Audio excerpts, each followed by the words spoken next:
Buenas tardes, familia GDE. Es un gusto saludarle en este tiempo de iglesia en casa. Acompáñanos esta tarde a este momento de adoración y de agradecimiento. Únase con nosotros, medítelo y cántelo. Bienvenidos.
Muy buenas tardes, hermanos y hermanas.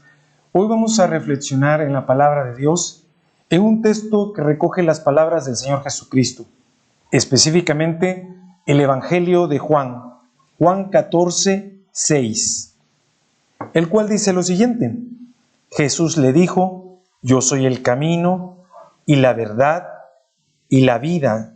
Nadie viene al Padre sino por mí. Tomando como base este texto que acabamos de leer, nuestro sermón lleva por título: Busca el camino. Busca el camino, en primer lugar, a la verdad. Busca el camino, en segundo lugar, a la vida. Busca el camino, en tercer lugar, al Padre.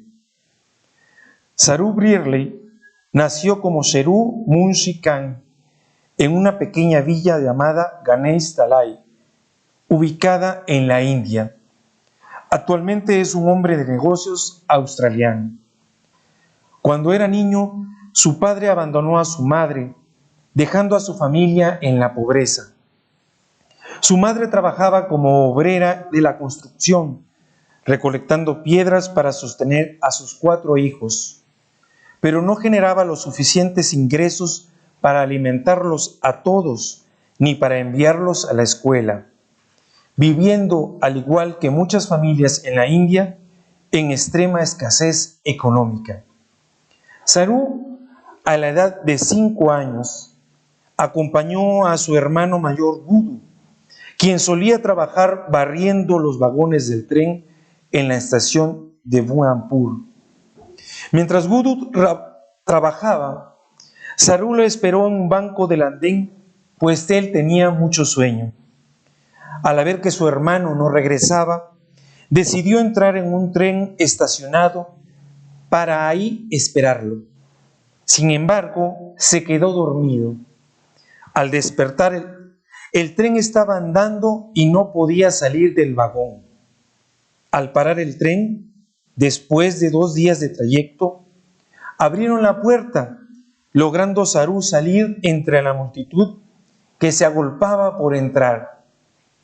Sarú, sin saber cómo llegó, estaba en Calcuta, a unos 1.600 kilómetros de su casa, y tan solo con 5 años sobrevivió como pudo, buscando comida en las calles y durmiendo en los alrededores de la inmensa estación de Homraj, y así permaneció poco más de 2 meses, hasta que una persona que lo vio lo ayudó y lo llevó a las autoridades para que buscaran a su familia, sin éxito alguno, porque Sarú no hablaba el mismo idioma. Lo enviaron a un orfanato donde fue dado en adopción a una pareja de australianos. Al transcurrir el tiempo y con 25 años de edad, en el año de 2007 llegó a la residencia de estudiantes de Canberra y descubrió que había muchos estudiantes internacionales y la mayoría eran indios. Esto le trajo recuerdos de su familia original y se propuso buscar a su familia durante 5 años, pero tenía la dificultad, puesto que el nombre que él recordaba era incorrecto, puesto que su verdadero nombre era Sherú, hasta que encontró el lugar donde había nacido y vivido en su infancia, Ganesh Talai. También halló el camino de regreso a su casa, a su madre y a sus 2 hermanos. Su hermano Gudu había fallecido el mismo día en el que él se perdió en esa estación del tren 25 años atrás. Así como este hombre, que no desistió hasta encontrar el camino que lo llevara de regreso con su familia, nosotros busquemos el camino que nos lleva a la verdad, el camino que nos lleva a la vida, el camino que nos lleva al Padre. Ese camino es Jesucristo. Busca el camino, en primer lugar, a la verdad. En el Evangelio de Juan, en el capítulo 8, versículo 40, están estas palabras del Señor Jesucristo. Pero ahora procuráis matarme a mí, hombre que os he hablado la verdad, la cual he oído de Dios. ¿No hizo esto Abraham? Esta verdad de la que habla Jesucristo es la expresión de la voluntad de Dios sobre el hombre, tal y como nos ha sido transmitida por Jesucristo. ¿Cuál era el problema de las autoridades judías? Ellos tenían profundamente asumido que eran el pueblo elegido de Dios, a quienes pertenecían los pactos y las promesas. Vivían en Jerusalén, la ciudad elegida por Dios para establecer su presencia en este mundo. Allí también se encontraba el templo y los sacerdotes judíos, los únicos autorizados para ofrecer sacrificios aceptables a Dios. Ellos pensaban que solamente eran los depositarios de la palabra, la cual había sido revelada a través de los profetas. Pero ellos perdieron de vista que todos estos privilegios que ellos pensaban que habían recibido tenían como finalidad llegar a ser una fuente de bendición para todas las demás naciones. Dios mismo se los había expresado con claridad al mismo Abraham: en tu simiente serán benditas todas las naciones de la tierra. Algunos judíos habían dejado de escuchar a Dios y solo practicaban su verdad a beneficio personal. Se olvidaron de sus responsabilidades y solo pensaban en sus privilegios trastocados por ellos mismos, los que les producía un profundo orgullo y satisfacción que les llevaba a sentirse superiores a los demás pueblos, incluso a despreciarlos.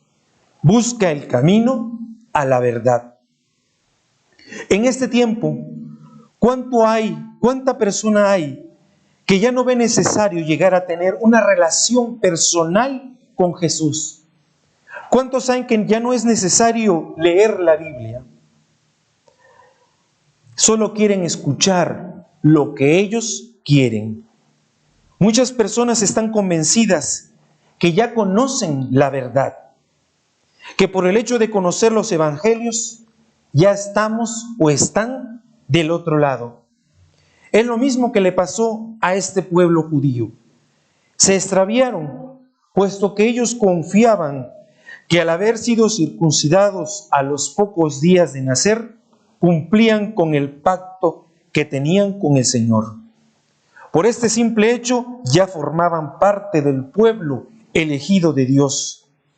Y de igual manera, muchas personas piensan que al haber sido bautizadas ya forman parte de la iglesia de Cristo. Y otros tantos piensan que por el hecho de ser miembros de una buena iglesia o de tener padres cristianos, que ya lo es todo. Ninguna de estas cosas prueban que seamos auténticos creyentes.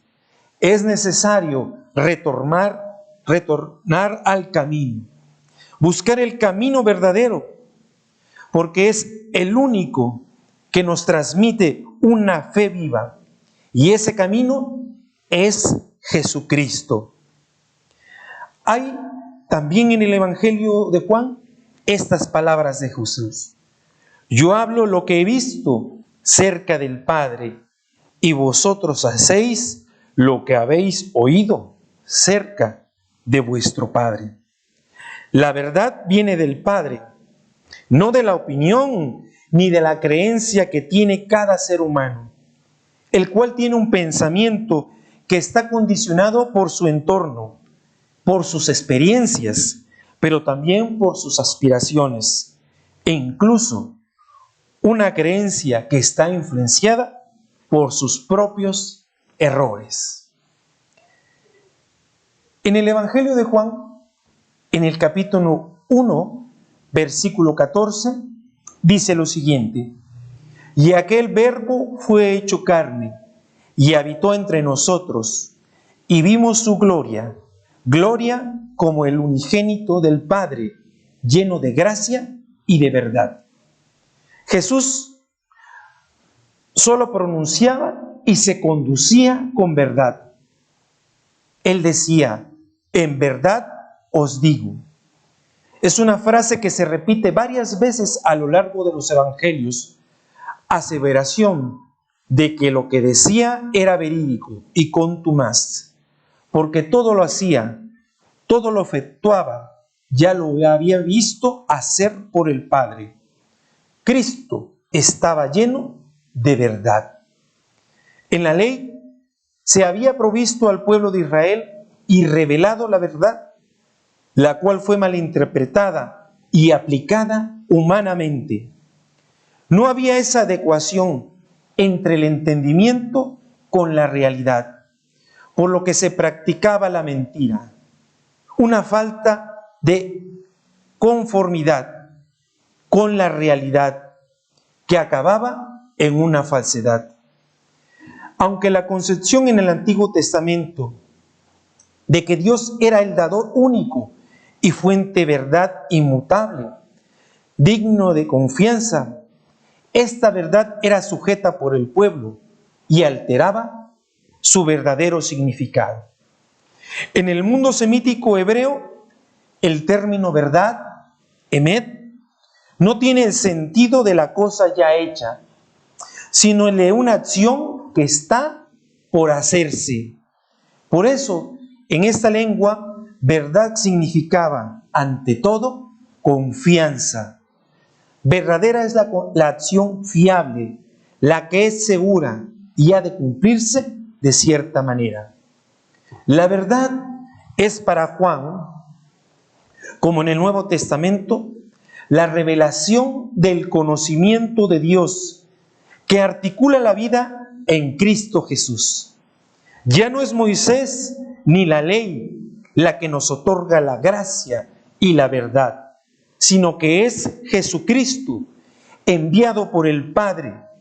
Jesús, pues, vino para revelar, a dar testimonio de la verdad. La verdad, en sentido cristiano, no es pues, la esfera inmensa de lo real que hubiéramos de conquistar con un esfuerzo de pensamiento.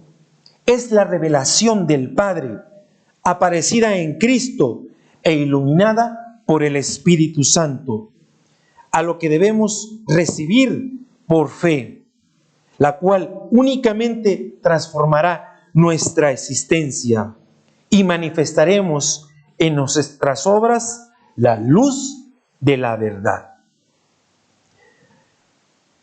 Pierre Abouisuit fue un físico, teólogo y filósofo francés. Durante sus últimos 40 años de vida, ejerció de bibliotecario en Ginebra, Suiza. Abouisuit es especialmente conocido por corregir y perfeccionar los escritos de algunos eruditos y grandes personajes de su época, tales como Isaac Newton, quien gracias a un apunte de Abouisuit corrigió un error en la segunda edición de su célebre obra Philosophiae Naturalis Principia Mathematica, y también cuando le envió a el Commercium Episcopum. En 1715 tradujo el Nuevo Testamento al francés, y todo lo logró gracias a su anhelo por conocer y dar a conocer a otros la verdad. Así como este hombre, así como este pensador, nosotros en este tiempo busquemos la verdad que nos da Jesucristo. Busca el camino, en segundo lugar, a la vida.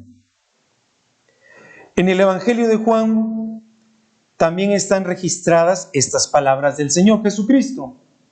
El Evangelio de Juan, capítulo 11, versículo 25. Les dijo Jesús: yo soy la resurrección y la vida. El que cree en mí, aunque esté muerto, vivirá.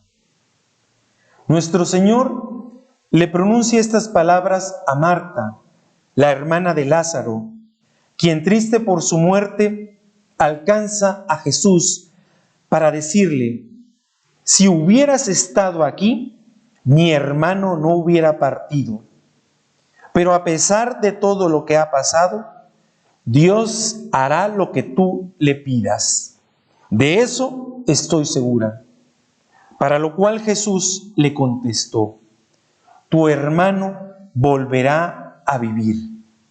Y Marta le dijo: claro que sí, cuando llegue el fin, todos los muertos volverán a vivir. A esto Jesús le respondió: yo soy el que da la vida. y el que hace que los muertos vuelvan a vivir. Quien pone su confianza en mí, aunque muera, vivirá. Los que todavía viven y confían en mí, nunca morirán para siempre. Humanamente, la vida de Lázaro había llegado a su fin. Ya no había ni existía la posibilidad humana de un retorno, solo la resurrección en el día postrero.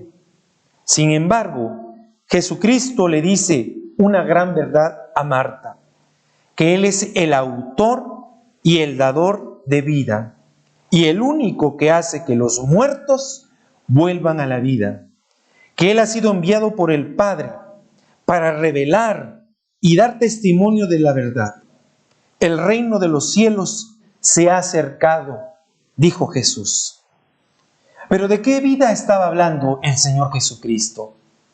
No tan solo estaba hablando de la vida física, estaba hablando también de la vida espiritual. Jesús en este momento ya no habla de una resurrección escatológica al final de los tiempos, una resurrección a futuro, porque ese futuro escatológico ya se estaba cumpliendo con Él. En la intención del evangelista, la resurrección de Lázaro se relaciona directamente con Jesucristo, dador de vida. El don de la vida se presenta aquí como victoria sobre la muerte. Jesucristo venció a la muerte muriendo. Busca el camino a la vida. En la actualidad se le da prioridad, se le pone énfasis en la vida actual, en lo que pasa ahora. Solo importa el hoy. Aunque el ser humano sabe perfectamente que tiene una vida finita, sin embargo, actúa, se comporta como si fuera a vivir físicamente para siempre. Todos los esfuerzos del ser humano están encaminados sobre todo a lo que quiere, a lo que queremos, y siempre queremos más, sobre todo en el aspecto material, en aquello que nos satisface temporalmente. Es así que escuchamos expresiones que nos hablan del camino al éxito, del camino a la prosperidad en todos sus sentidos, del camino a la felicidad. Pero muchas veces estos son solo momentos, solo son estadios pasajeros. Pero ninguno de estos caminos conduce a la vida, que no solo es la existencia física, es la vida espiritual, una vida que traspasa las barreras del tiempo y del espacio. Es el de la vida eterna. Ese camino solo lo puede dar el Señor Jesucristo. Cuando el ser humano se considera a sí mismo lo suficientemente listo, cuando el ser humano considera que ha llegado lo suficientemente lejos en la vida por sus propios medios o méritos, esa persona se extravía, se pierde del camino. Cuando la persona cede a sus tentaciones, se pierde del camino que conduce a la vida.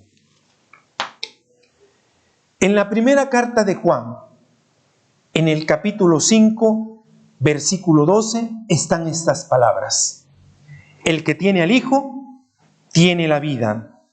El que no tiene al Hijo de Dios, no tiene la vida. La carta de Juan subraya la revelación cristiana. Gracias a la fe, que es obra del Espíritu Santo, los cristianos entramos en la experiencia gozosa de sabernos infinita y tiernamente amados. Conocemos la fuente de todo amor, Dios Padre, que se ha manifestado en Jesucristo. Creemos y sabemos que en el amor está el origen y el final de todo. Ahora bien, no se permanece en el amor más que viviendo como Él vivió, es decir, vivir como Jesucristo. Jesucristo es el modelo y origen de nuestro amor. Con la fuerza de su Espíritu nos capacita para amar a nuestros hermanos como Él nos ha amado. Es un servicio de entrega y de amor hasta la muerte. Juan quiere asegurar a los miembros de su comunidad que van por el buen camino, que no se han dejado engañar por los falsos maestros, que ya han abandonado la comunidad y cuyos pecados van contra la fe y el amor. Los creyentes y aquellos que quieren conocer a Dios debemos tener la fe depositada en el Señor Jesucristo, porque a través de Él tenemos la vida eterna y solo a través de esa fe podremos vencer al mundo. En estos momentos de gran preocupación y de inquietud en muchos de nosotros por la situación de salud pública en el mundo y principalmente en nuestro país, seamos responsables siguiendo las recomendaciones de los expertos médicos y al mismo tiempo dejemos caso de oír a rumores, noticias falsas y depositemos nuestra fe en Jesucristo, como dice la misma carta de Juan. ¿Quién es el que vence al mundo, sino el que cree que Jesús es el Hijo de Dios? Busca el camino, en tercer lugar, al Padre. En la carta a los Hebreos, primeramente en el capítulo 10, del versículo 11 al 12, están estas palabras. Y ciertamente todo sacerdote está, día tras día, ministrando y ofreciendo muchas veces los mismos sacrificios que nunca pueden quitar los pecados. Pero Cristo, habiendo ofrecido una vez para siempre un solo sacrificio por los pecados, se ha sentado a la diestra de Dios. Así que, hermanos, teniendo libertad para entrar en el lugar santísimo por la sangre de Cristo. En esta misma carta, pero a partir de los versículos 19 y 23, están estas palabras. Porque por el camino nuevo y vivo que Él nos abrió a través del velo, esto es, de su carne, y teniendo un gran sacerdote sobre la casa de Dios, acerquémonos con corazón sincero, en plena certidumbre de fe, purificados los corazones de mala conciencia y lavados los cuerpos con agua pura.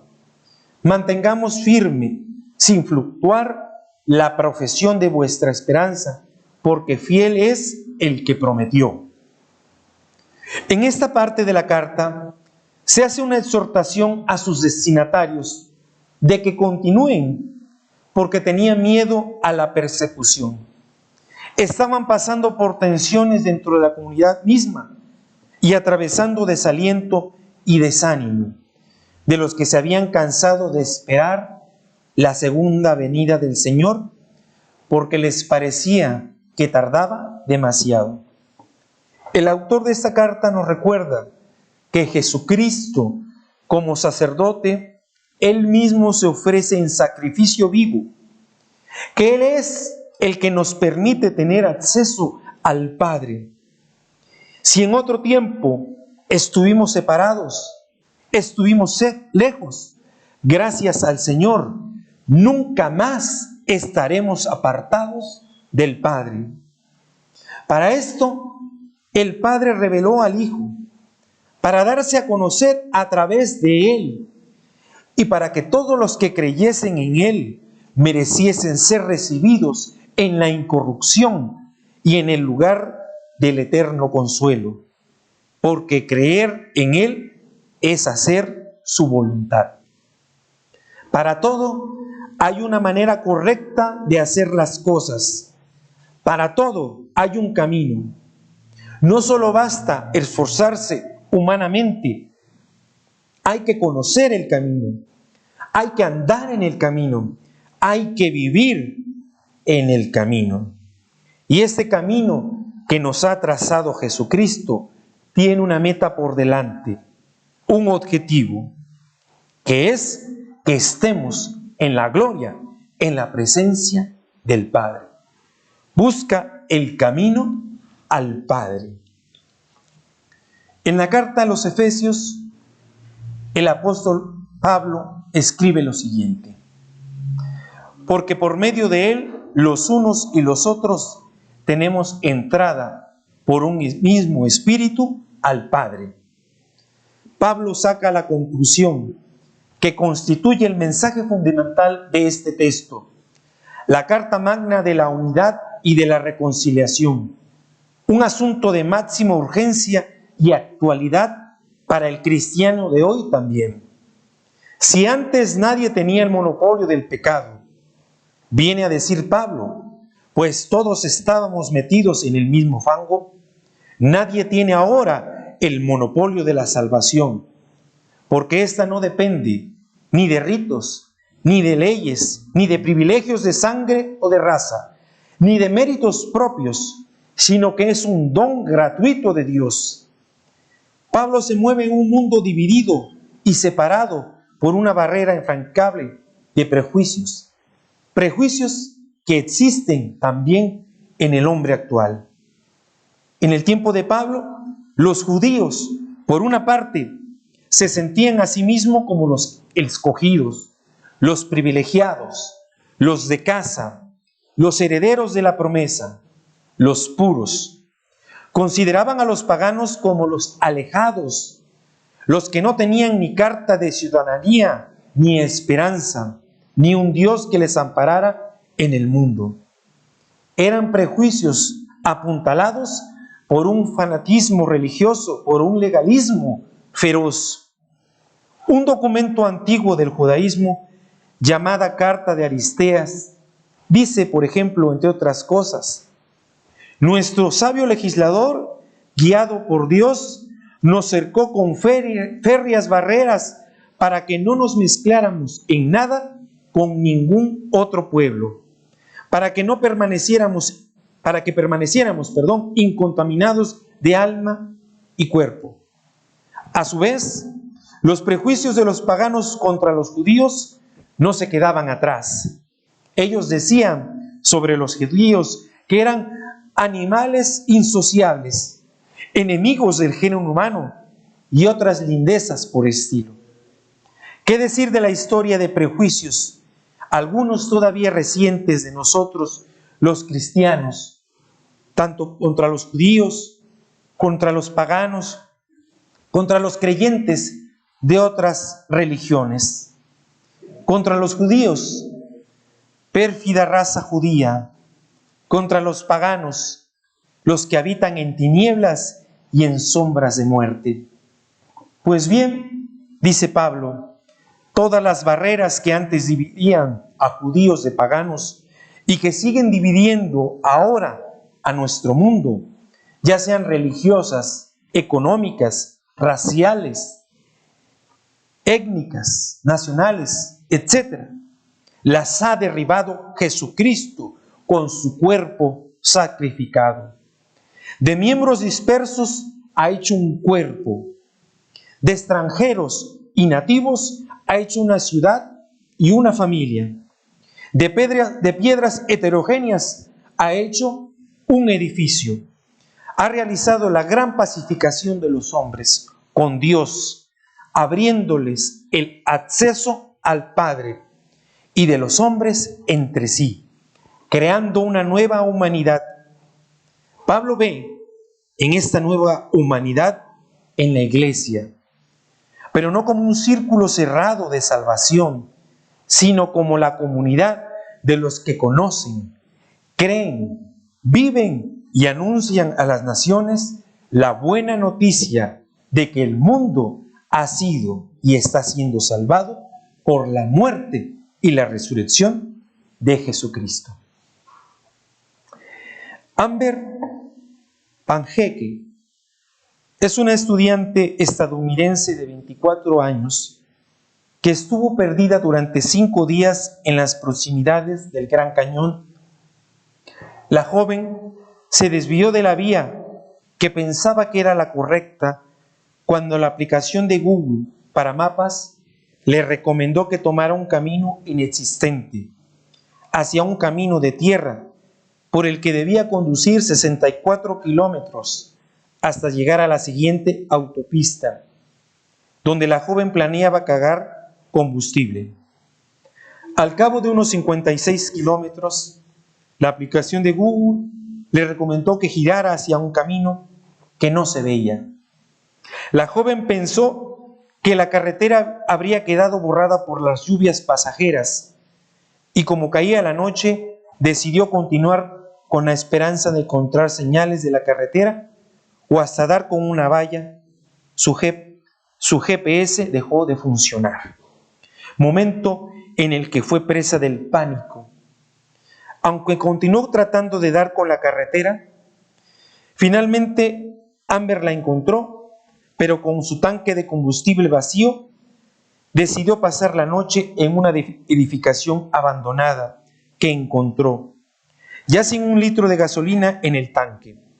La estudiante comenta que pasó 5 días construyendo varias señales de auxilio para ver si alguien la encontraba, incluida una señal de SOS y de ayuda, hechas con piedras. La joven también probó prender una fogata y construyó una barricada en la vía, ya que un camionero que había pasado por ahí no se dio cuenta de la presencia de Amber. Finalmente, los servicios de emergencia dieron con la chica y con su carro, que estaba estacionado en la proximidad de 2 colinas, donde se destaca la señal de ayuda fabricada por la joven. Así como esta joven, no creamos en señales, en personas que nos dicen saber la verdad. Está demostrado que el único camino que nos conduce a la verdad, que nos conduce a la vida y finalmente que nos conduce al Padre, solo es el Señor Jesucristo. En esta tarde hemos meditado en la palabra de Dios a través de este sermón que ha llevado por nombre Busca el camino. Busca el camino en primer lugar a la vida, busca el camino en segundo lugar a la verdad y busca el camino en tercer lugar al Padre. Si usted ha escuchado este mensaje y apenas empieza a conocer del Evangelio, continúe en la búsqueda de este camino. Si usted ya lleva años en el Evangelio, permanezca en el camino. El Señor Jesucristo nos invita en esta hora a seguirlo a Él, a creerle a Él, a vivir por Él. Nos invita también a acercarnos confiadamente a nuestro Padre eterno. Te pido que hagas la siguiente oración conmigo. Por favor, cierra tus ojos e inclina tu rostro.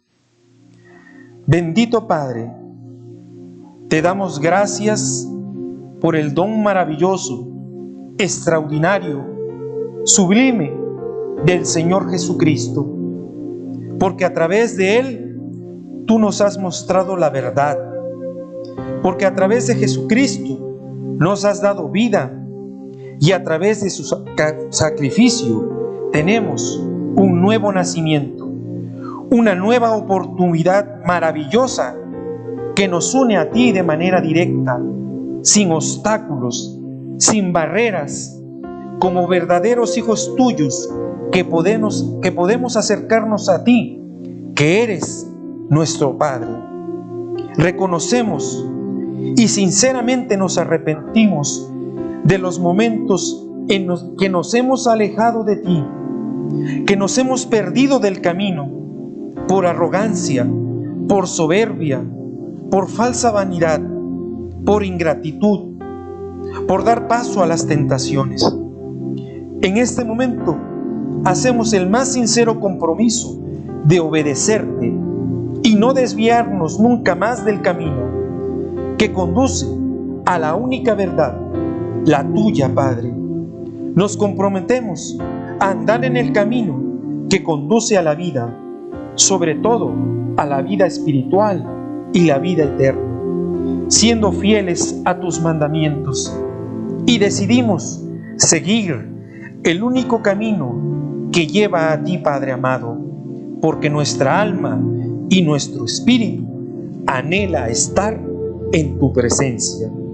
Gracias, bendito Padre, porque tú eres bueno, santo, bendito, misericordioso, justo, hermoso y suficiente, por siempre. Amén y amén. El próximo domingo no te pierdas una transmisión especial que tendremos para conmemorar el Día del Padre, a cargo del teólogo Adalberto Palencia Mejía. Sigamos haciendo iglesia desde casa.